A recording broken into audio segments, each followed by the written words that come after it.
If you'd cooperate in a little experiment with me, and you agreed to do that, and I took you to a chair at the back of the room. That's where we were eating previously, and there was nobody around, and I instructed you to decide on a page that had a lot of printing on it, right? Yes. And we had looked over, we saw some of the pages had only 8 or 10 words on there, the big ads.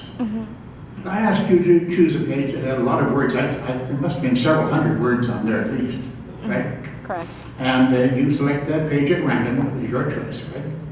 Correct. And I asked you to run your finger around on the page and stop at any word. I don't think I mentioned to you, but I should have mentioned, choose a significant word, not a word like the or but or something like that, but I wouldn't think that you would choose a word like that.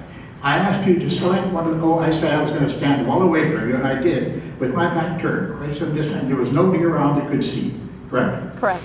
And I asked you to run your finger around and decide on the word. And remember, oh, by the way, do you remember the word? Yes. I really hate when you don't remember the word. And what happens is the flamingo comes in, the trained flamingo, you know, with the envelope in its beak, and it lands and spreads its wings. And I take the envelope and open it up, and I say, your word was so-and-so. I hate when they look at you and say, I don't know, I forgot. I really hate that, but you do remember the word. Yes. Okay, so you chose a word. Yes. All right, now, I asked you that, I was standing some distance away from you, and I simply asked you, while turning away, I said, tear the entire page out of the book, and you did that. Yes. And fold it up, and you folded it up many times, right? And you put it away, where, in your purse, your pocket, or? In my pocket. In your pocket, okay. Do you still have it? Yes, I do. And I also said to you, don't tell anyone, because I know that the people with you immediately came and said, what do you do, what do you do, what do you do? But you didn't tell anybody, right? I did not tell anyone. There's a bead of sweat on your forehead there.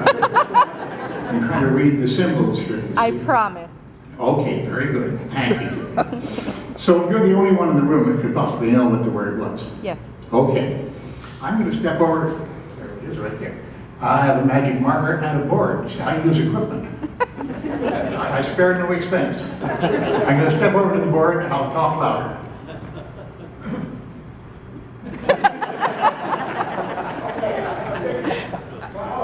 This black magic marker here. I'm going to step over to the board and I'm going to start to write on the board here. I'm going to try to guess what your, yes, sure. I'm going to try to guess what your word was. Okay. You're the only person in the room who could possibly know this word. Yes. You didn't tell it to anyone, tell it to me, or give anybody any hints or anything like that. Okay. You have that piece of paper in your pocket. Yes. I'm not going to look at you, Julie, because if I look at you, I might get body language, you see. No, it's true. Oh, yeah, so we mentalists, we do these things, you know. Because if they look at you and we see you sitting there going, we know that what we're doing is wrong, we back up, you see.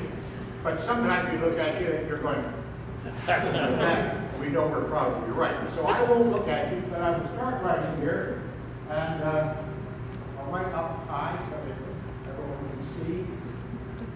Okay.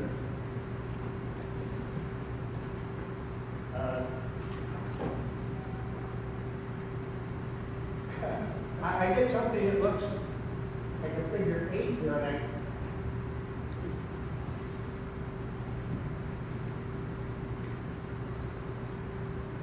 no, that can't possibly be right.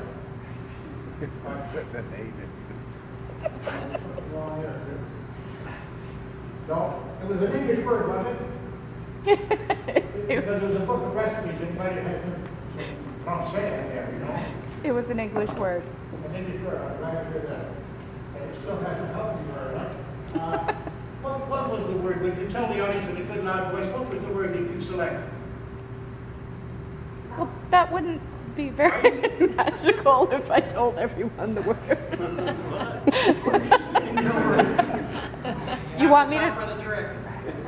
What was the word? You want me to say the word? Yes, please. Sure. It was sugar. Sugar? Yes. Oh, oh, wait a minute. It's upside down. Somehow I got it upside down.